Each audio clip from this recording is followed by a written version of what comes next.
Et c'est reparti pour Smart Bourse, votre double dose quotidienne de marché en direct sur Bismart chaque jour à la mi-journée, 12h30, 13h. Et en fin d'après-midi, la grande édition pendant 1 heure à partir de 17h. Au sommaire de cette édition ce soir, est-ce que les marchés sont en train de revenir aux affaires, à la normale? C'est la question du moment et c'est une question à laquelle il n'est pas encore évident de répondre. On voit bien quand même que le stress géopolitique reste le driver immédiat de court terme pour les investisseurs avec une hausse qui s'est complètement épuisée en fin de séance pour les indices actions en Europe. On reste quand même sur des niveaux satisfaisants, mais on a vu quand même des indices majeurs, que ce soit aux États-Unis, le S&P 500 ou en Europe, afficher des baisses du pic au creux, comme on dit, de 10%. Le S&P 500 qui corrige de 10% du pic au creux, c'est une première depuis le choc pandémique de mars 2020. Il se passe donc quand même quelque chose dans les marchés du point de vue indiciel. Nous en parlerons bien sûr avec nos invités de Planète Marché dans un instant. Dans quelle mesure le stress géopolitique pourrait-il avoir un impact sur les prochaines réunions de banque centrale qui reviennent très rapidement à partir du 10 mars pour la Banque centrale européenne, les 15 et 16 mars prochains pour la Réserve fédérale américaine. Entre-temps, nous aurons eu les dernières publications d'inflation pour le mois de février, à commencer par la première estimation d'inflation en zone euro la semaine prochaine, le 2 mars, un chiffre qui sera sans doute encore à la hausse après 5,1% confirmé pour l'inflation en zone euro au mois de janvier sur un an. Voilà pour les sujets de fond et puis les dossiers entreprises à la une avec, ne l'oublions pas, une semaine importante en termes de résultats d'entreprise encore pour les sociétés du CAC 40 puisqu'on aura une dizaine de sociétés du CAC qui auront publié leurs résultats à l'issue de cette semaine. La vedette du jour s'appelle Stellantis avec un exercice record, premier exercice complet depuis la fusion entre PSA, Peugeot, Citroën et Fiat Chrysler, une marge opérationnelle courante qui avoisine les 12% et qui place la rentabilité de Stellantis au niveau des marques premium allemandes. Le marché apprécie très largement cette publication. Stellantis fait partie des fortes hausses du jour au sein de l'indice parisien. Vous aurez les infos clés dans un instant avec Alix Nguyen. Et puis dans le dernier quart d'heure de Smart Bourse, nous parlerons d'immobilier. Comment est-ce que la remontée des rendements obligataires sur les marchés financiers a déjà un impact sur les taux de crédit immobilier? C'est Cécile Roclor, la directrice des études d'Empruntis, qui sera avec nous à partir de 17h45 pour répondre à cette question.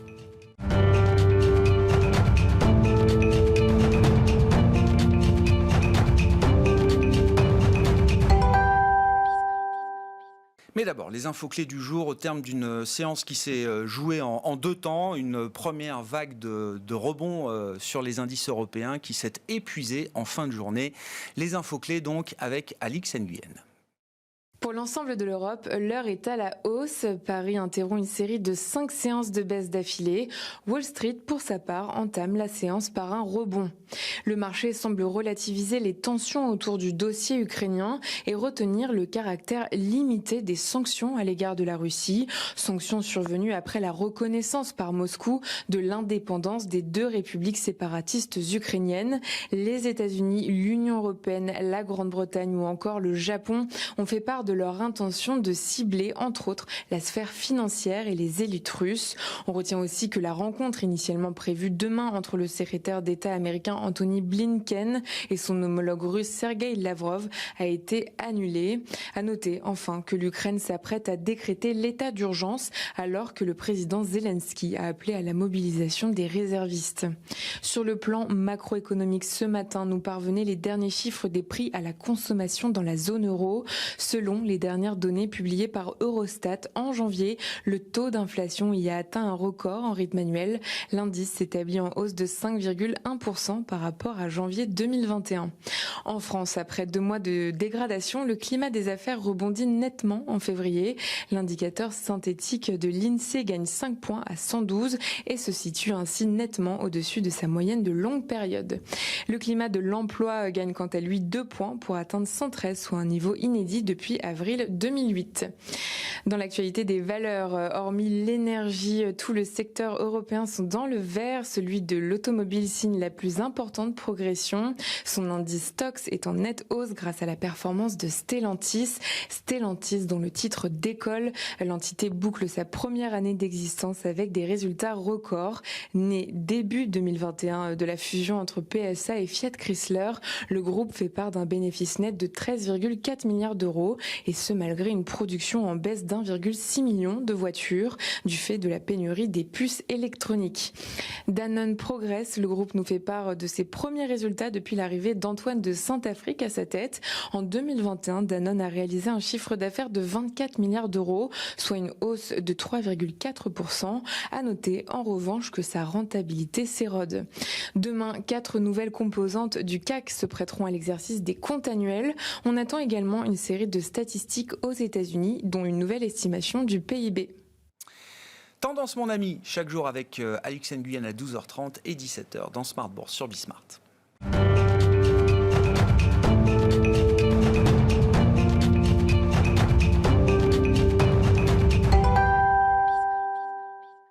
Trois invités avec nous chaque soir pour décrypter les mouvements de la planète marché. Nathalie Pelleras est avec nous ce soir, DG de 4 Points IM. Bonsoir Nathalie. Bonsoir Grégoire. Merci d'être là. Esty Dweck nous accompagne également. Bonsoir Esty. Bonsoir Grégoire. Vous êtes directrice des investissements de Flow Bank et François Collet avec nous également ce soir. Bonsoir François. Vous êtes gérant obligataire chez DNCA. Back to business, point d'interrogation.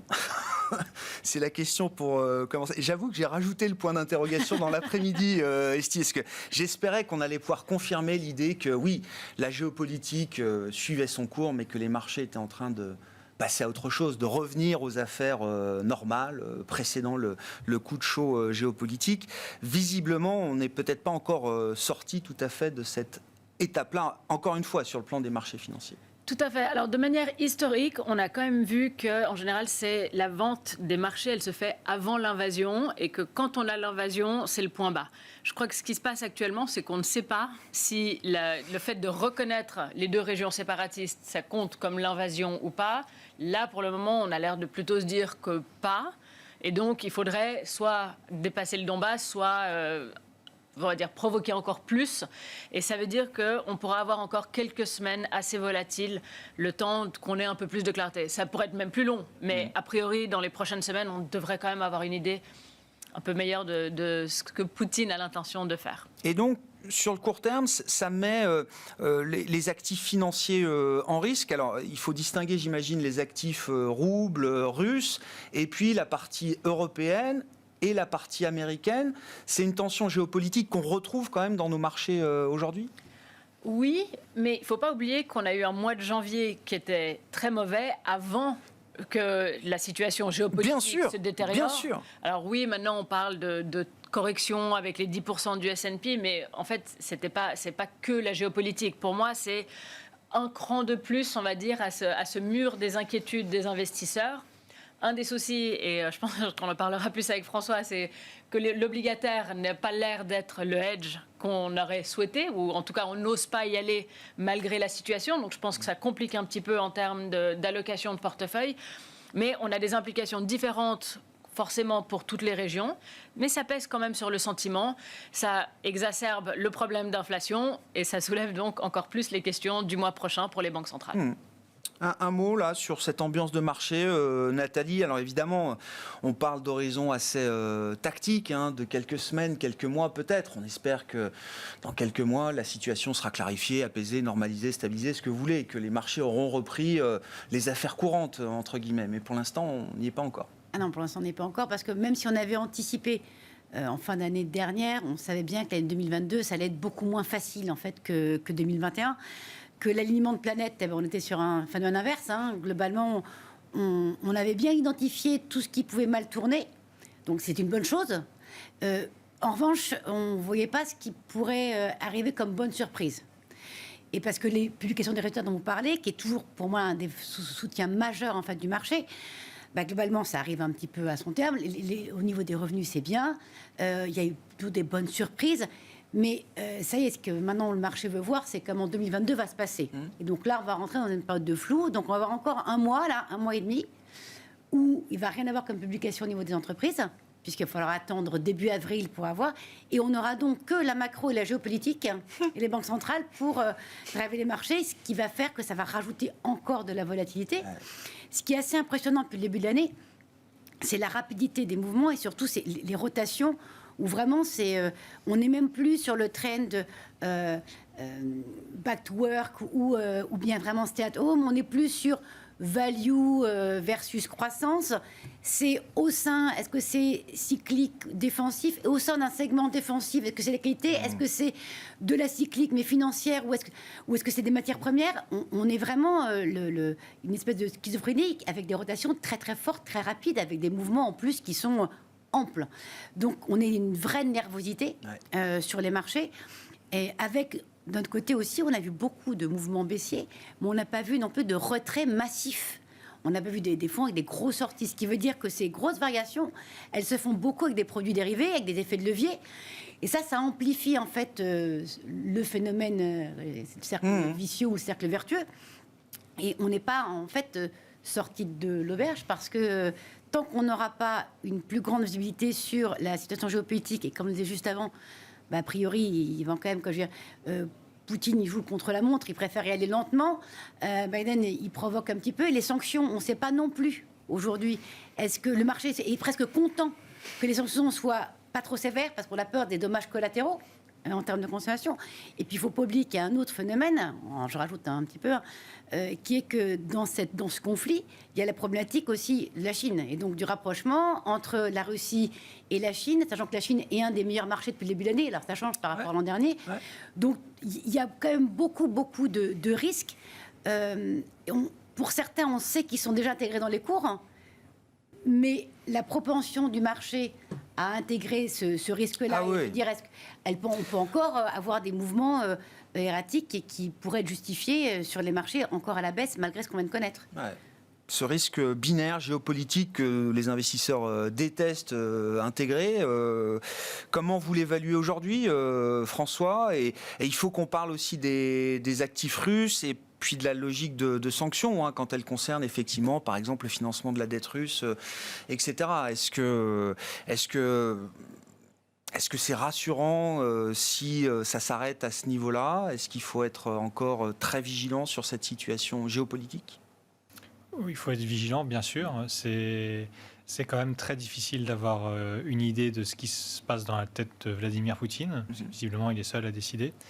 Est-ce qu'il s'arrêtera au Donbass? Est-ce qu'il a envie de réunifier l'Ukraine et la Russie? Ce serait un tout autre impact sur les marchés financiers. On changerait de monde. On changerait de monde, je pense, vraiment. Et là, il y aurait un impact qui pourrait être plus que quelques semaines, mais qui pourrait durer et une sorte de prémisse à un monde beaucoup plus perturbé, avec bien sûr l'idée que la Chine dans quelques années prenne Taïwan. Donc je pense que c'est vraiment ce serait une escalade très importante et qui n'est pas aujourd'hui dans les prix de marché.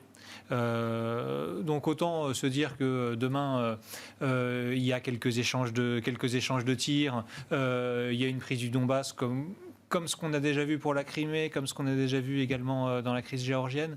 Bon, c'est 2-3%, c'est quelques semaines, et puis le marché passera vite à autre chose. Mais j'aimerais le savoir. Ah oui, bien sûr. J'aimerais le savoir. On peut se dire que militairement parlant, ça semble compliqué d'envahir toute l'Ukraine. 44 millions d'habitants, il y a une armée régulière, c'est pas du tout, et puis une population assez hostile. Donc ça paraît compliqué, mais oui, il y a 150 000 hommes aux frontières, quoi. Voilà, très difficile de faire des conjonctures là-dessus. Ouais. Sur les actifs russes, là, comment vous regardez justement? Alors, notamment l'idée de sanctions. Donc l'Union européenne, les États-Unis s'accordent sur l'idée qu'il faut interdire notamment le financement de la dette russe, par exemple. Est-ce que ça reste cosmétique, emblématique? Est-ce que c'est quand même un point de douleur important pour l'économie russe? Est-ce que c'est des leviers pertinents, ou est-ce que ça reste de la diplomatie, de la géopolitique et c'est très bien. Non, mais je pense que c'est pour le coup de la diplomatie et de la géopolitique. La dette, donc, ce sont des obligations qui sont émises par l'emprunt, par l'État russe au fil, qui ont été émises au fil des années. Donc il y en a qui vont être remboursées dans les 2 prochaines années, mais qui ont été émises précédemment. Celles-ci ne sont pas interdites d'être investies. Ce sont les nouvelles dettes financées par le Trésor russe qui vont être interdites d'investissement. Mais De toute façon, le Trésor russe n'a pas besoin d'émettre de dette, puisqu'on a une dette sur PIB qui est très très faible, on est en dessous des 20%. On a des réserves de change qui sont gigantesques, avec un stock notamment très, très investi en or. Donc on a on a un excédent budgétaire.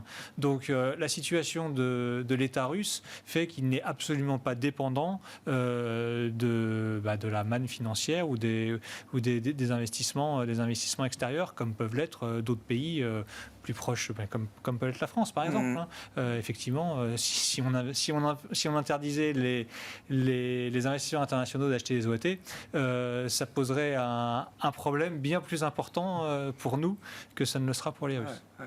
Donc de ce point de vue-là, ils ont déjà, ils se sont déjà mis en ordre de marche pour faire face à une nouvelle série de sanctions qui sont sans doute pas terminées. Est-ce que vous êtes d'accord avec cette idée-là ? Tout à fait. Ouais. En fait, ils ont le pouvoir quelque part. Ils ont beaucoup moins de risques, même par rapport aux sanctions. Ils ont plutôt bien toléré les sanctions de 2014. François parlait donc de tout le cash qu'ils ont en plus, mais les conséquences ou les contre-sanctions que la Russie pourrait faire, là, l'impact, il est quand même plus fort sur l'Europe, forcément. Sur les États-Unis, à moindre mesure, mais on a quand même un sujet prix du pétrole et inflation. Mais c'est vrai qu'au niveau économique, la Russie n'a pas très, très peur des sanctions actuellement. Quand on regarde le parcours déjà des prix de l'énergie, pétrole, gaz, électricité, etc., est-ce que la situation peut être encore pire que ce qu'elle est aujourd'hui de ce point de vue-là ? Alors, ce qui est très intéressant, c'est que sur les derniers jours, les prix du gaz naturel à court terme, donc sur les prochaines semaines, sont montés à peine. C'est ceux de novembre et janvier qui sont montés, donc 2023. Et ça veut dire que en fait, le marché a déjà une vue que l'Europe n'a pas vraiment appris de sa leçon de cet automne, où on savait depuis août, septembre, qu'il n'y avait pas assez de réserves. Là, on a eu de la chance, puisqu'il fait plutôt chaud cet hiver. Mais l'Europe n'a pas assez de réserves. Et donc, la vue est plutôt que la situation va encore empirer ça. Et donc, il y aura de nouveau un souci de gaz naturel et donc d'électricité pour l'Europe pour l'année prochaine. Donc, on n'a pas tout à fait le même sujet. Oui, sur le pétrole aussi, à plus long terme, on pense que les prix vont encore monter, mais pas au même niveau que la réaction qu'on a vue dans le gaz naturel actuellement. Prix de l'énergie élevé égale risque inflationniste pour les banques centrales. La BCE se réunit le 10 mars, François. Des prix trop élevés, à un moment, ça devient aussi récessionniste. Ça va être la discussion à Francfort le 10 mars prochain. Oui, alors c'est sûr que la hausse des prix de l'essence grève le pouvoir d'achat et donc ce qui compte pour le pilier principal de la croissance, c'est la consommation, et la consommation, elle repose sur l'évolution des revenus réels. Et évidemment, ces revenus réels, c'est le nombre de travailleurs, l'évolution des salaires, duquel il faut déflater les prix. Et effectivement, si on a des prix qui augmentent très significativement, on se retrouve avec une consommation qui est bien plus faible et donc avec un potentiel de récession. Deux choses. Collectivement, on a épargné beaucoup pendant la crise du Covid, donc on a de quoi faire face à une hausse des prix des matières premières, et donc on peut collectivement désépargner un petit peu pour faire face à ces hausses de prix. On a en plus des États dans la plupart des pays qui mettent des coussins pour faire en sorte d'absorber et de ne pas répercuter aux consommateurs l'ensemble de ces hausses de prix de matières premières. Donc j'aurais tendance à dire que pour l'instant, il n'y a pas péril en la demeure pour la consommation, et on n'est pas du tout sur les niveaux actuels à se dire qu'on va aller vers une récession, Après, si le conflit s'envenime et qu'on va à $150 le baril, ce sera une autre histoire. Mais aujourd'hui, pas du tout. Ce qu'on voit au contraire, c'est plutôt une accélération du momentum économique au cours des dernières semaines, en tout cas depuis le début de l'année. Oui. Donc le sujet pour les banques centrales et la BCE, ça reste à ce stade la maîtrise de l'inflation, pas la gestion d'un problème de croissance. Non. Et puis, on est dans une situation qui est très différente c'est vrai qu'on fait beaucoup de parallèles avec ce qui a pu se passer en 2011. On est traumatisé par Pas tant que ça, visiblement, la BCE a entamé son virage avec ambition et courage. Oui, mais en tout cas, tout le monde a peur de cette potentielle erreur de politique monétaire. La situation est quand même très très différente. on n'était pas du tout au même niveau d'inflation que ce qu'on est aujourd'hui en 2011. On avait un taux de chômage au-dessus de 10% en zone euro. On avait une croissance qui se baladait autour de 1,5%. Et puis on avait des taux qui étaient déjà en territoire positif. Alors ils n'étaient pas très hauts, mais ils étaient déjà en territoire. Là on part de moins 0,5. On est au plus bas historique en termes de chômage de la zone euro. On a une inflation qui est au plus haut depuis 40 ans. Bon, les banques centrales font des virages qui sont lents et progressifs. Je ne pense pas que demain, parce que le prix du baril du pétrole est monté de 10% et que ça fasse rebaisser un petit peu les anticipations de croissance pour cette année de 4,8 à 4,3% par exemple, change totalement la donne pour la BCE. Elle est partie pour essayer de normaliser sa politique monétaire au cours de l'année. Bon, une sortie des taux négatifs en zone euro, taux négatifs qui existent, oui, depuis au moins 2014, si je ne dis pas de bêtises, même 2011. 2012, c'est ça, on passe le taux de dépôt sous zéro en 2012 déjà, ça fait 10 ans. C'est une perspective enthousiasmante pour l'investisseur ou pas, Nathalie ? En fait, ce qui peut être enthousiasmant, c'est de voir que ces taux négatifs ont permis quelque part une inflation sur d'autres actifs qui n'était pas normale. Et donc, une correction, une remise à la norme, d'avoir des taux réels qui seraient positifs. Donc, il faut encore un petit... encore du... Pour les taux réels, on verra. Mais la perspective, en fait, d'une normalisation de la situation avec une belle courbe des taux. Avec certains nous disent un taux neutre, ce serait 1,5% de taux directeur en zone euro en 2024, voilà, peut-être. Toute situation qui serait cohérente avec la macroéconomie et donc, justement, le niveau de croissance qu'on peut avoir, le niveau de chômage, et donc... qui est en relation, parce qu'en fait, ces taux négatifs, en soi, c'était absurde, mais ils n'étaient pas illogiques par rapport à la situation, en fait, urgente dans laquelle on s'était trouvé au début des années 2010, en fait. Donc, cette normalisation, elle aura pour conséquence, et d'ailleurs, c'est ça qui explique pour nous, en partie, le gros mouvement de dépréciation qu'on a eu depuis le mois de novembre sur les valeurs très chères. Et puis aussi cette baisse sur les crypto-actifs, on appelle ça comme ça, c'est un réajustement parce qu'il y avait une inflation de ces actifs-là, des prix de ces actifs-là, qui était liée au fait qu'il y a quelque chose qui n'était pas normal en face. Et donc, tout le monde se précipitait sur des actifs un petit peu refuge par rapport à ça. Aujourd'hui, si on rentre dans cette normalisation, alors après ça prendra du temps, ça devrait favoriser ce retour à la normale, c'est-à-dire avoir des valorisations qui soient cohérentes par rapport aux perspectives de croissance et aux marges dégagées dans chacun des segments. Et de ce que ce soit sur les taux ou sur les actifs. Et de ce point de vue-là, vous avez évoqué effectivement la forte rotation du mois de janvier, avec le facteur de valorisation qui a été extrêmement déterminant pour cette rotation. L'ampleur, la vitesse du mouvement, c'est une chose, mais vous dites la normalisation des multiples, elle a encore du chemin à faire entre ce qui est à plus de 20-30 de PE et ce qui est encore, je sais pas, je voyais Stellantis, PE 2022 est à 4. Voilà. Et voilà. Alors après, en fait, il faut tout regarder toujours en relatif.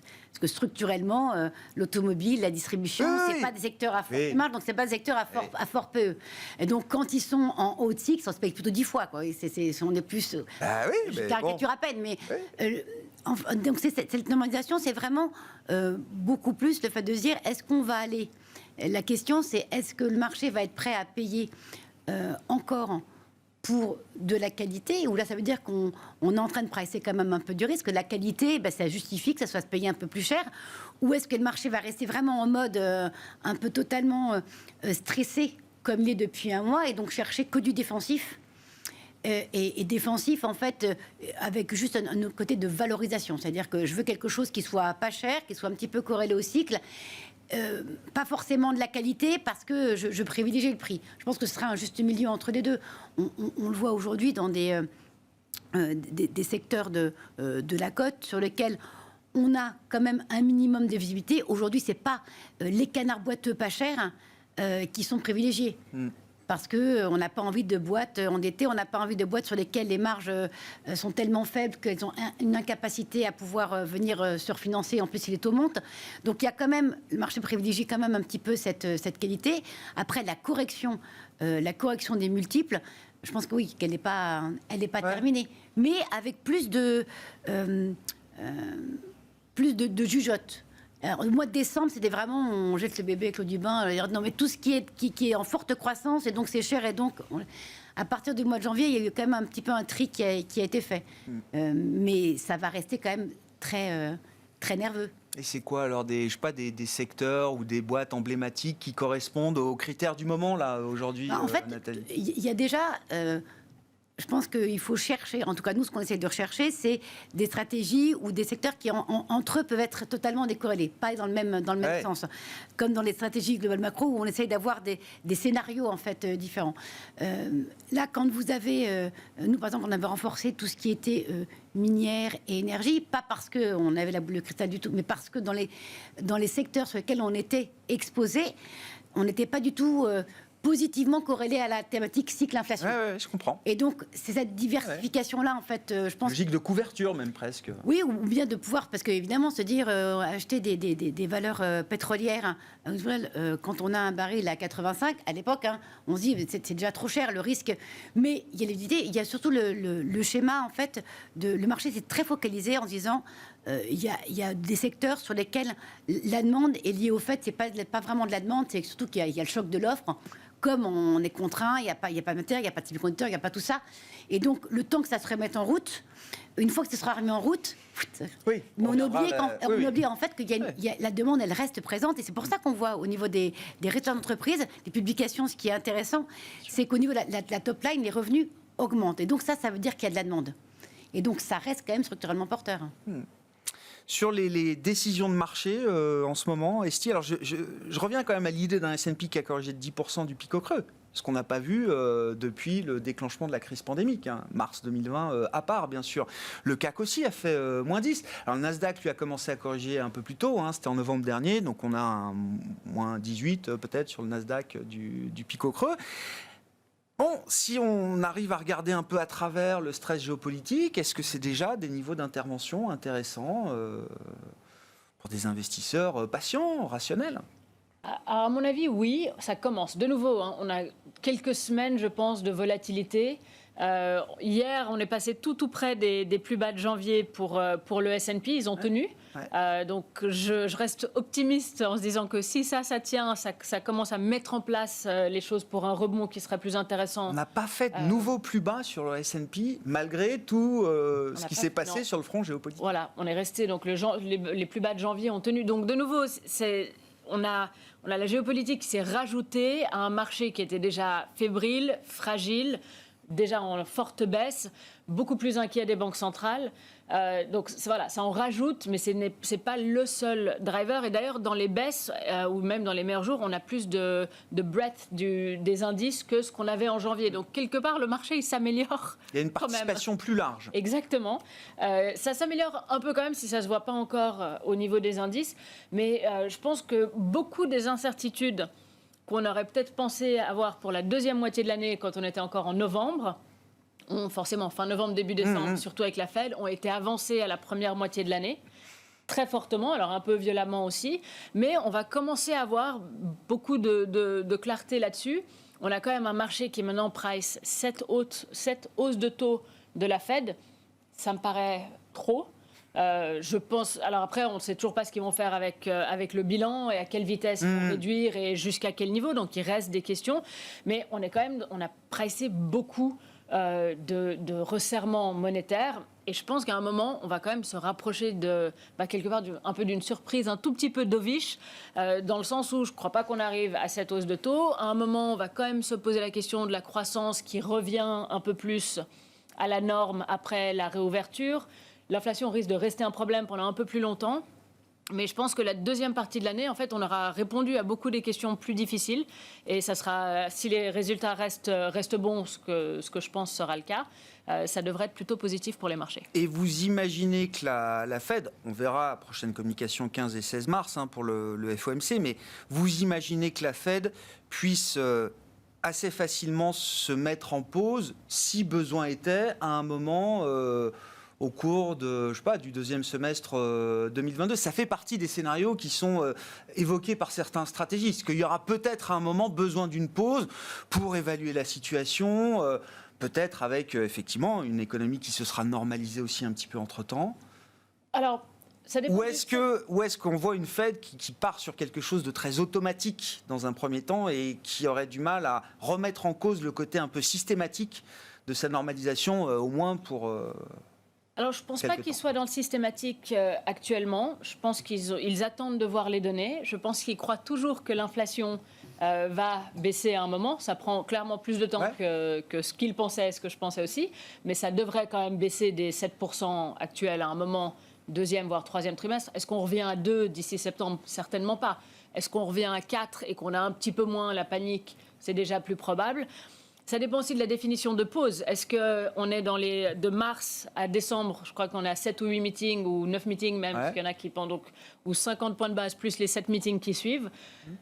Donc si on fait mars et puis on attend juin, c'est pas forcément une pause à mes yeux, c'est un peu la méthode graduelle que la Fed a tendance à privilégier. Je crois que même mars était moins prévu... Elle n'était pas forcément prévue jusqu'à ce que le marché vraiment l'offre à la Fed en janvier, que c'était tellement pricé qu'ils se sont dit, en fait, si on peut commencer en mars parce que tout le monde s'y attend, autant commencer en mars. Si on ne le fait pas, on ne sera pas crédible. Oui. Alors, il ne faut pas non plus qu'il se fasse trop bousculer par le marché, mais ça va être un peu d'équilibrisme, mais de nouveau, je ne pense pas qu'on va être un meeting après l'autre avec des hausses de taux non-stop. Est-ce qu'on y voit un peu plus clair sur la manière, la stratégie que la Fed va mettre en place pour resserrer? Alors, l'aspect très graduel, automatique, 25 points de base, chaque meeting, on ne réfléchit pas. Est-ce qu'il vaut mieux une approche peut-être un peu plus brutale dès le départ, en se disant peut-être que dans 6-9 mois, est-ce qu'on pourra continuer de monter les taux? On n'en sait rien, autant faire le maximum aujourd'hui. On voit bien qu'il y a quand même une discussion. Et puis la question du bilan, qui était jugé comme un outil secondaire dans la dernière communication de Jérôme Powell fin janvier en matière de resserrement monétaire. Et on voit bien que là aussi, c'est un débat. Peut-être que... Je vais me tromper sur le prochain meeting. J'aurais plutôt tendance à penser que je ne vois pas trop l'intérêt, en tout cas, de faire 50 points de base pour se dire il faut se dépêcher parce que je ne pourrai plus le faire après. Ils ne cherchent pas à monter les taux pour monter les taux. Ils cherchent à répondre à une situation et à leur mandat de plein emploi et de maîtrise de l'inflation. Ils sont au plein emploi, ils ne maîtrisent pas l'inflation, il faut qu'ils réagissent et ils réagiront sans doute de manière progressive. Ils ne veulent pas non plus jeter de l'huile sur le feu et provoquer de panique. Donc moi j'ai plutôt tendance à penser qu'on sera sur un rythme de 25 points de base. Je pense par meeting jusqu'à en tout cas cet été. On devrait voir une inflation qui devrait rester proche au-delà de 5% jusqu'à la fin de l'été et donc qui justifiera de voir ces hausses de 25 points de base par meeting. Après c'est très difficile de prévoir l'inflation. Tout le monde s'est trompé, comme je disais, la dernière fois, début 2021, le consensus pour 2021 en zone euro, c'était 0,7, 0,8. On a fait 5% d'inflation. Donc l'erreur est telle qu'aujourd'hui, peut-être qu'on se trompera 2, 3, 4 points sur l'inflation encore en fin d'année. Et la Fed en a totalement conscience. Donc je pense qu'ils ont une bonne visibilité sur le court terme, sur ce qu'ils vont faire jusqu'à l'été. Après, ils ajusteront dans la deuxième partie d'année. Mais ils ne vont pas se mettre en position d'être prisonniers d'une séquence qui compliquerait justement une pause ou un ajustement ou un réglage différent pour la deuxième partie d'année. Un de leurs mots préférés en ce moment, c'est flexibilité. Et ça, bien sûr, ils veulent surtout garder au maximum de flexibilité. Je pense que le bilan sera, plutôt que d'accélérer le rythme, parce que 25 BP par meeting, il y a 8 meetings par an, on en a déjà fait un, donc il en reste 7 pour cette année. C'est 200 points de base de hausse de taux, c'est sur une année, c'est quand même beaucoup. J'ai du mal à penser qu'ils aillent accélérer, on se dit aussi, admettons que l'inflation finisse l'année à 5 contre 3,5 qui est attendu aujourd'hui. Bon, effectivement, ils auront sans doute envie de continuer à montrer les muscles. Ils ont la possibilité de le faire par le dégonflement de ce bilan. Et le dégonflement de ce bilan, il est déjà préannoncé comme étant beaucoup plus précoce que le précédent dans le cycle, mais aussi beaucoup plus important en termes de rythme. La dernière fois, la Fed a commencé à réduire son bilan de 10 milliards par mois au départ pour aller jusqu'à un rythme de 50 milliards par mois.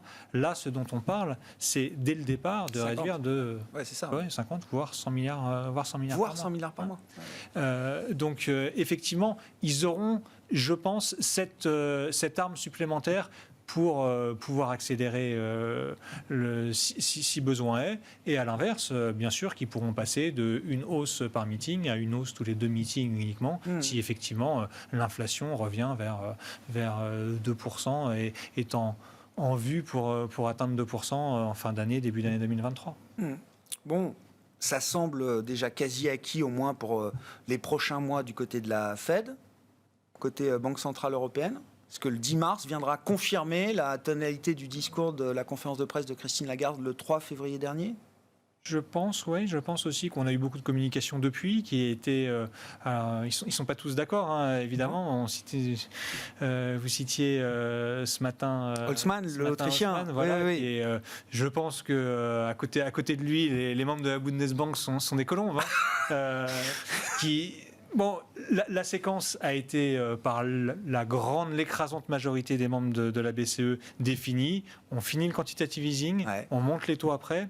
Le quantitative easing, ils vont sans doute pouvoir le finir un petit peu plus tôt que ce qui était annoncé. Donc, et ils parlent à des rythmes trimestriels. Donc, c'est à peu près, en tout cas, ce qui est téléguidé, c'est fin du Q3. Fin septembre, ils arrêtent le quantitative easing. Ça laisse la porte à une hausse de taux au cours du 4e trimestre. Octobre, décembre, ils auront le temps d'ajuster. Et cette séquence, moi je comprends effectivement qu'elle est gravée dans le marbre, comme vous, mais est-ce qu'elle peut être remise en question de manière pertinente ? Si le sujet, c'est quand même un moment de contrôler les taux longs et les spreads en zone euro, c'est quand même une des caractéristiques de la politique monétaire en zone euro, et si l'autre sujet, c'est d'essayer de sortir de ces taux négatifs, de ces moins 50 points de base qui n'ont plus aucun sens aujourd'hui, bon, pourquoi rester prisonnier, en l'occurrence, de cette séquence ?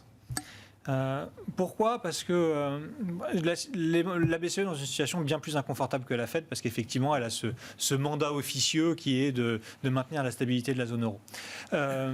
Mais pourquoi ne pas changer cette séquence ? Changer cette séquence et dire, en gros, on monte les taux à zéro, mais on continue le quantitative easing, ça veut dire que le quantitative easing en zone euro, il est sans fin.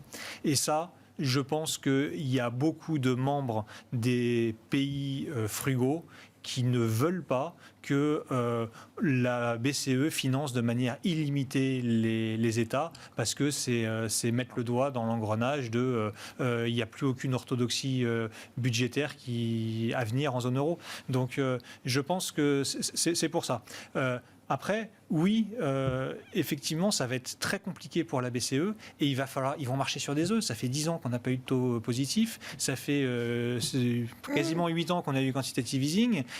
Il va falloir y aller tout doucement parce qu'évidemment qu'il ne faut pas refaire comme en 2011 et qu'il faut qu'en remontant les taux de manière trop précipitée, on reprovoque une récession où on voit l'Italie, les taux italiens qui montent à 4 ou 5% et qui se retrouvent étranglés financièrement. Donc bien sûr que la BCE veut lutter contre ça et la meilleure manière de le faire, ça va être d'être lisible et d'être très progressif en marchant sur des œufs, encore une fois. Dans les stratégies de marché, commentaire, réaction, Nathalie, si vous le souhaitez, sur les politiques monétaires qui vont avoir un impact, une influence là, pendant encore quelques temps au cours de cette année 2022. Est-ce que c'est intéressant de regarder les émergents ? Alors, même pourquoi pas inclure la Russie aujourd'hui. Je ne suis pas sûr que ce soit très facile d'aller investir en Russie pour le futur proche, mais enfin, dans la classe d'actifs émergents, est-ce qu'il y a des jokers qui peuvent être intéressants pour un investisseur qui aura envie d'y aller, hein, bien sûr, tout le monde n'est pas obligé d'aller sur les marchés émergents. Alors, je ne suis pas une spécialiste des émergents. Je pense que pour distinguer, c'est des situations tellement différentes entre l'Amérique latine, l'Europe centrale et l'Asie, que ne serait-ce que l'impact matière première ou pas, entre pays dépendants ou pays producteurs, déjà ça change tout. Donc c'est plus des questions pour des macroéconomistes, en fait, ça, parce que c'est vraiment des zones qu'on joue par rapport à ça. Après, si on regarde juste avec la petite hier lucarne valorisation, entreprise cotée, et là où on a un peu de visibilité, parce qu'on cherche tout ça encore plus cette année, vraiment.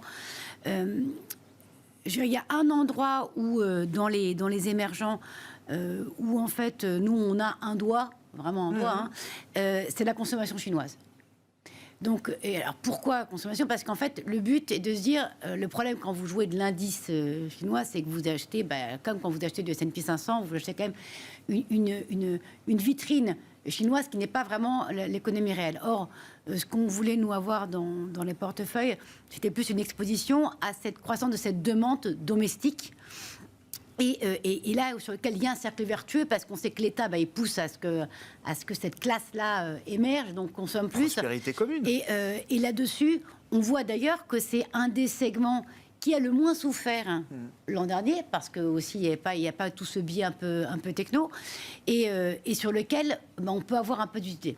Après, il y a aussi le phénomène qui est que, mais là c'est pas moi la mieux placée pour parler de ça, mais au niveau de la devise, il y a aussi une volonté chinoise d'avoir quand même un renminbi très fort. Et ça favorise aussi cette consommation locale. Donc, on n'est pas sur un pays émergent sur lequel on se dise où il y a un risque aussi de devise par rapport à ce qu'a fait le dollar, par rapport à ce que... Il y a une forme de solidité plutôt que de fragilité que vous retrouvez dans ce thème-là. En tout cas, on arrive à avoir un peu une lisibilité. Après, on peut totalement se tromper, mais c'est vraiment, encore une fois, un doigt. Je pense que la logique, elle est beaucoup plus de se dire, elle est beaucoup moins géographique que par style. C'est plus avoir du cycle. Et quand vous voulez avoir du cycle, vous pouvez vous dire, tiens, cette partie-ci que je la joue avec de la géographie, donc avec des émergents, ou je la joue avec des industries, et donc des minières ou d'automobiles, ou en fait des segments sans notion géographique, plus ça. Parce que sinon, le reste, vraiment, je pense qu'il faut être encore plus cette année, être un spécialiste de ces économies-là, parce que les impacts taux devises sont quand même ça donne énormes. l'idée quand même beaucoup de dispersion dans tout cet univers d'investissement, entre émergents, au sein des émergents, entre secteurs, au sein d'un même secteur. C'est vraiment ce phénomène de dispersion là qu'on retrouve. Oui, mais partout, qui est normal. Qui est normal. En fait, on avait oublié parce qu'en fait, on avait des actifs qui tout le monde allait dans le même sens. Donc les actions montaient, les obligations montaient, tout montait en même temps, alors qu'en général, il y a une corrélation. On avait des banques centrales qui, il y a encore quelques mois, tout le monde était aussi dans le même sens. Ça fait maintenant plusieurs mois qu'il y a une dispersion là-dessus. Et ça, mais c'est un peu normal aussi. Et on a oublié que les économies ne sont pas au même niveau, n'ont pas les mêmes forces et les mêmes faiblesses. Et on est en train de remettre, pour moi, une situation un petit peu plus logique. Et cette dispersion, elle est un petit peu dure à supporter, mais elle est naturelle. Ouais. Qu'est-ce qu'on a envie d'avoir en portefeuille là, dans une allocation globale cible aujourd'hui, Esti? Alors, moi, je reste sur une approche plutôt barbell. Donc, j'ai aussi des cycliques, de l'énergie, des matériaux, des minières depuis un petit moment. Ça, on n'a pas changé notre allocation. On garde quand même une allocation à la tech un peu plus sélective peut-être, mais je pense que la croissance des bénéfices, elle va continuer et ça va à un moment suffire à soutenir en tout cas une partie du marché. Donc vous parlez de la tech qui fait des bénéfices. La tech Non, mais je demande. Oui, la tech qui fait des bénéfices. Oui, la tech qui fait des bénéfices. On n'est pas prêt à revenir sur des segments qui ne se valorisent qu'en multiples de chiffre d'affaires aujourd'hui. Non, je crois qu'il faut quand même être un petit peu plus prudent et puis regarder un petit peu plus sous le capot que juste dire tech ou big tech. Et puis je pense qu'on a un sujet émergent. Alors en très court, on a quand même 60% de l'indice action émergente qui est la Chine. Donc, soit on se dit qu'on veut faire des allocations par région ou ex-Chine. Si on veut réfléchir aux émergents, il faut avoir une vue sur la Chine.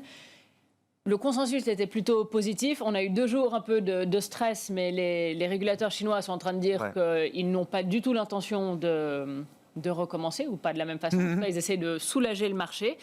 Donc, nous, on était un petit peu en avance sur la Chine, mais est-ce qu'on a peut-être vu le pire? Ça ne veut pas dire qu'on n'aura pas la volatilité, mais ça peut être une opportunité ça tenait plutôt intéressante. Pas mal, effectivement. Bon, sur les marchés de taux et de crédit, là, quels sont les sujets, les thèmes qui vous intéressent aujourd'hui, François? On a toujours des taux longs qui sont prohibitifs. Malgré le fait qu'on ait des remontées depuis le début de l'année, mais on a toujours des taux longs qui sont prohibitifs. Sur le crédit, on commence à voir des niveaux qui peuvent commencer à arriver à un certain niveau d'attractivité. Alors, il y a eu du stress là aussi sur le crédit. Il y a eu crédit. du stress sur le crédit, c'est très rapide, mais il y a un problème de liquidité. Donc il faut vraiment faire attention à la liquidité sur le marché du crédit. Il y a des performances qui sont mauvaises et sans doute des investisseurs qui vont devoir sortir. Mais peut-être qu'au cours des prochaines semaines, il y aura des achats à faire. Et là où on est plus positif sur le moyen long terme, c'est sur les émergents où les banques centrales ont déjà fait le gros du travail. Donc on a des niveaux de rémunération qui sont beaucoup plus attractifs pour les devises et pour certaines dettes souveraines émergentes. Merci à vous trois. Merci d'avoir été les invités de Planète Marché ce soir. Nathalie Pelleras, DG de 4Point Esti Dweck, directrice des investissements de Flowbank, et François Collet, gérant obligataire chez DNCA, étaient avec nous en plateau.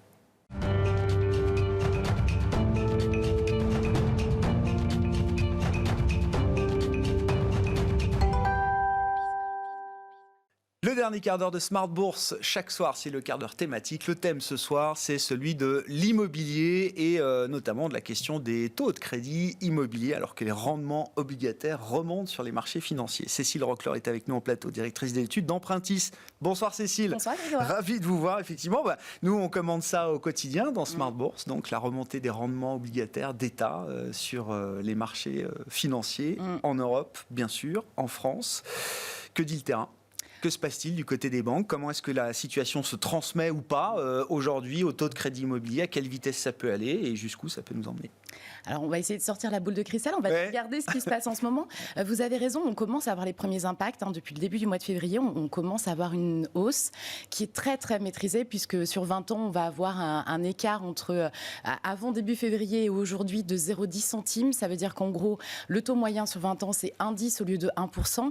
On avait atteint des planchers historiques, mais on a une vraie fébrilité sur le sujet, justement, de l'OAT 10 ans, qui, après avoir été en terrain négatif jusqu'à la 3e semaine de décembre, a commencé à remonter. Elle s'est un petit peu calmée ces derniers jours. On va espérer que ça dure un petit peu parce que clairement, nos partenaires bancaires nous disent s'il y a une remontée du coût du refinancement... Ça ne s'arrêtera pas à 10 centimes. Ah non, clairement, il y a de grandes chances que ça continue. On ne va pas miser là-dessus parce qu'on reste toujours optimiste, mais clairement, les premiers signaux qu'on a pour le mois de mars, c'est plutôt la hausse va continuer. Et on pourrait même, au vu du contexte financier, avoir une accélération qui n'était même pas prévue par les partenaires bancaires qui nous disent en fait, on pensait augmenter tranquillement. Mais au vu de ce qui se passe aujourd'hui, il y a des chances que ça s'accélère dans les mois à venir, voire même début mars déjà. Une augmentation qui pourrait être plutôt de l'ordre de 15 centimes que de 10. Si c'est le genre de message qui est fait passer aux clients, comment ça impacte le comportement justement de celui qui vient chercher un crédit ? Est-ce qu'il se précipite ? Est-ce qu'il y a un afflux aujourd'hui en se disant il vaut mieux que je chope mon crédit à 10 centimes de plus plutôt qu'à 15, 20, 25 peut-être en fin d'année ? Est-ce qu'il y a ce phénomène-là ? Ça pourrait même être avant fin d'année. Oui, non mais c'est ça. Oui, Donc clairement. est-ce qu'on est déjà dans la première étape où ça crée un afflux de demandes de crédit avant peut-être demain que le marché soit plus compliqué ? Non, pas encore, parce qu'en fait, il y a vraiment deux typologies de clients. Il y a ceux qui vous regardent sans aucun doute, qui ont des revenus qui sont importants et pour lesquels, en fait, il n'y a pas eu de hausse depuis le début de l'année. Il y a même eu des baisses en janvier, puisqu'aujourd'hui, sur 20 ans, quand vous avez un très bon profil, vous pouvez attraper du 0,65% sur 20 ans, donc autant dire pas grand-chose. Ouais. Par contre, pour les clients qui ont des revenus plus classiques, là, la hausse, elle se fait sentir. Alors, ce qui est difficile, c'est que vous ne pouvez pas accélérer si vous n'avez pas trouvé le bien. Donc, nos clients qui étaient en recherche et qui n'étaient pas très loin de signer un compromis, on leur dit oui, il faut accélérer parce que ce qui va figer le taux en banque, c'est le dépôt du dossier complet. Ouais. Si vous n'avez pas déposé votre dossier, vous n'avez aucune garantie. Et là, effectivement, quand ça se joue à un fil, il faut y aller et il ne faut surtout pas attendre. Pour ceux qui veulent investir dans la pierre, oui, il vaut mieux se poser la question aujourd'hui parce que là, on est sur un aspect purement financier, on est dans de l'investissement locatif.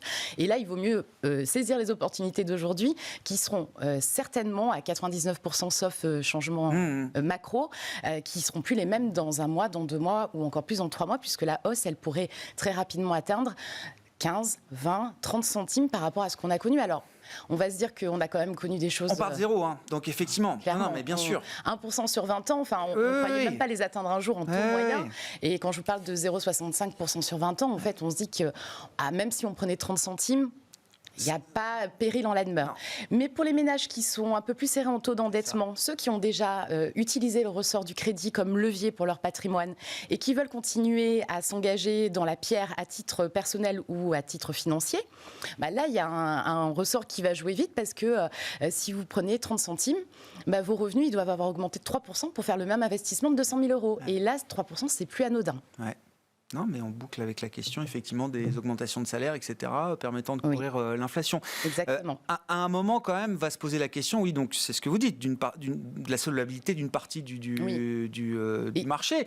Est-ce que par répercussion, on peut imaginer un marché immobilier qui se gripperait, quand bien même, dans l'absolu, oui, 1,30 sur 20 ans, ça resterait exceptionnel comme coût de l'argent. Il y a forcément un moment où ça a un impact, et c'est l'équilibre du marché de l'immobilier entre taux et prix. Il faut que tout ça s'équilibre. La difficulté, c'est qu'on a souvent une période où ça se fige, où ça se contracte. Et cette période, elle peut aller de 6 à 18 mois en fonction de la volonté des vendeurs de repositionner leurs biens au bon prix. Donc oui, il peut y avoir devant nous, probablement pas cette année, peut-être plus tard, un moment où le marché va se crisper un petit peu. C'est surtout qu'on a aussi des normes HCSF qui viennent jouer en contrainte sur le taux d'endettement. Alors, pour les ménages les plus modestes, pas de sujet parce que c'est aussi les protéger que d'être dans une situation difficile avec un taux d'endettement trop élevé, mais pour un investisseur ou des ménages aux revenus très importants, le taux d'endettement joue beaucoup plus en contrainte finalement. Et du côté des vendeurs, vous dites, pour l'instant, personne ne baisserait son prix de vente aujourd'hui. Et ce ne serait pas rationnel d'ailleurs de Non, le faire parce qu'en fait, vous avez aujourd'hui une offre qui est largement insuffisante sur le marché et pour l'instant, les acheteurs sont là.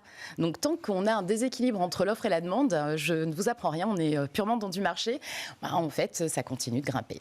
Bon, on suivra avec attention évidemment les développements sur le marché immobilier, mais parfaitement en lien avec les sujets de Smart Bourse, la politique monétaire et les rendements obligataires sur les marchés. Alors, il y a un sujet là que vous avez traité. Alors, c'est une édition, troisième édition de votre observatoire Se loger Empruntis, Cécile. Oui. Et j'avais pas en tête, donc vous vous intéressez aux primo-accédants solo. Oui. C'est-à-dire, j'achète mon premier bien immobilier tout seul. Oui. Alors, vous allez me raconter l'histoire, parce que vous constatez effectivement que la crise pandémique étant passée par là, la baisse, enfin le nombre de primo-accédants solo a un peu baissé en proportion par rapport au marché. Mais moi, j'avais pas en tête ce que représentaient les primo-accédants solo. C'est-à-dire, si on remonte à l'avant-crise pandémique, c'était la moitié des primo-accédants. Quasiment la moitié, effectivement. On était à 47%. C'est un pourcentage qui était élevé, mais qui était presque logique. L'achat immobilier, c'est pas qu'une affaire de couple, même si on a eu tendance dans le passé à avoir plutôt l'habitude de se dire en fait le bien immobilier, l'achat immobilier, c'est ce qui vient après la fondation d'une structure de couple. Aujourd'hui, on a une vraie baisse, vous le dites, 7 points de moins, plus que 4 sur 10. C'est extrêmement lié aux contraintes financières. Quand vous achetez seul, vous portez sur vos épaules la mensualité. Et pour le banquier, c'est une zone de risque supplémentaire parce qu'il n'y a pas de deuxième emploi, il n'y a pas de deuxième revenu. Au-delà de la capacité d'emprunt qui est forcément plus limitée quand vous avez qu'un seul revenu et de l'apport qui est lui aussi plus difficile à construire tout seul. Mais effectivement, les conditions de marché, même si elles restent très bonnes, c'est quand même plus difficile d'acheter solo et il vaut mieux avoir bien préparé son projet. C'est effectivement ce qui ressort de l'observatoire Se loger Empruntis, c'est que ce sont des acheteurs qui préparent réellement leur projet, qui calculent leur capacité d'emprunt, qui mobilisent de l'épargne, qui vont même aller chercher de l'épargne dans le contexte familial pour arriver à créer cet apport et arriver à mener un projet auquel ils croient beaucoup. Et vous le disiez, en fait, la crise, elle a amplifié le sentiment de valeur sûre de l'immobilier dans le patrimoine des Français. Ils sont quand même 30% à déclencher un acte d'achat parce qu'ils pensent que c'est un vrai levier pour leur patrimoine et que c'est un placement sûr. Et ils sont 61% à trouver que la crise a amplifié ce phénomène-là. Alors effectivement, c'est pas donné à tous les primo-solos. Nous, ce qu'on voit chez Empruntis, c'est qu'effectivement, en moyenne, ils ont quasiment 4 000 € de revenus quand ils se lancent tout seuls et qu'ils ont mis de l'épargne de côté puisqu'ils ont plus de 60 000 € d'apport dans 95% des cas. Donc c'est pas à 20 ans. Non, tout à fait. L'âge moyen, il est plutôt à 36 ans. Même Alors là, c'est la photographie des territoires qui est intéressante. Bien sûr que vous allez être plus âgé en Ile-de-France ou dans les grandes métropoles parce que le prix de l'immobilier, là encore, joue énormément en contrainte. Mais j'ai eu la chance d'avoir des jeunes de 25 ans qui s'étaient lancés et qui ont réussi à acheter, alors plutôt dans le neuf parce qu'il y a des prêts à taux zéro. Mais on voit que la pierre est un vrai intérêt pour les Français. On dit qu'on est avec une pierre dans le ventre, clairement. C'est incontournable. Je veux dire, on rigole parfois quand on voit à 25 ans des gens acheter de l'immobilier en se disant non mais ils sont fous, ils ont 25 ans, ils ont toute la vie devant eux. Et puis quand on arrive à 35 ans, on se dit bah mince, tiens, j'aurais peut-être dû faire un premier achat à 25 ans. Ça m'aurait pas non plus étouffé financièrement. Et après, c'est un levier permanent qu'on peut. C'est exactement ce qu'ils disent quand on parle avec eux. Mais c'est bien qu'ils aient cette conscience-là. C'est vraiment une première étape patrimoniale. Je resterai pas dans le bien 10 ans, ça m'est égal, mais en fait, je fais ce premier effort. Et puis, je préfère mettre l'argent dans un crédit que dans un loyer. Et donc, ils ont bien conscience de l'effet de levier du crédit sur le patrimoine. Et ça marche même à Paris ?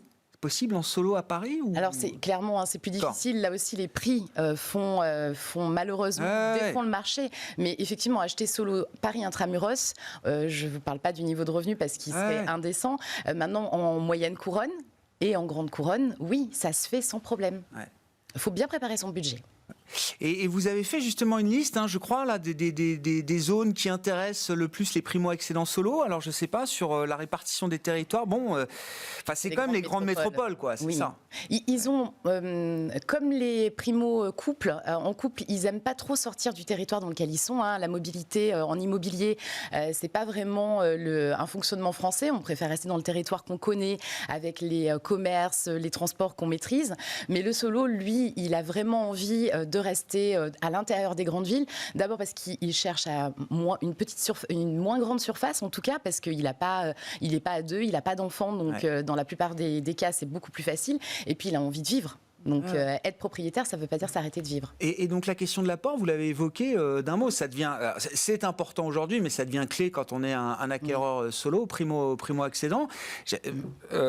60 000 euros d'apport, c'est même avec des revenus conséquents, c'est pas rien. Donc, il y a des moyens, des subterfuges ou des moyens, justement, de traiter cette question de l'apport quand on a cette volonté d'acquérir en solo son premier bien immobilier. C'est vraiment la préparation du projet qui fait le job, c'est la capacité à épargner tous les mois et à se concentrer sur ses objectifs en matière de patrimoine. Il n'y a pas de clé miracle, il faut se dire voilà ce que je veux faire, à quel terme, et voilà comment je prépare ce projet. C'est valable pour la retraite ou pour d'autres projets comme l'investissement en bourse. Donc il y a une vraie préparation, il y a une conscience très tôt de la volonté d'aller vers ces projets-là.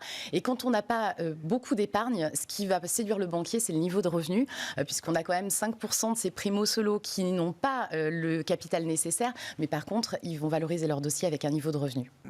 Merci beaucoup, Cécile. Étude très intéressante, effectivement. Alors, même si la part a un peu baissé, quand même 40% aujourd'hui des primo-accédants qui sont des acquéreurs solo pour leur premier bien immobilier, résultat de cette 3e édition de votre observatoire. Merci beaucoup, Cécile. Cécile Rockler qui était avec nous, directrice des études d'Empruntis, à l'invité du quart d'heure thématique de Smart Bourse ce soir. Ainsi se termine cette émission. On se retrouve demain en direct à 12h30 sur Bismart.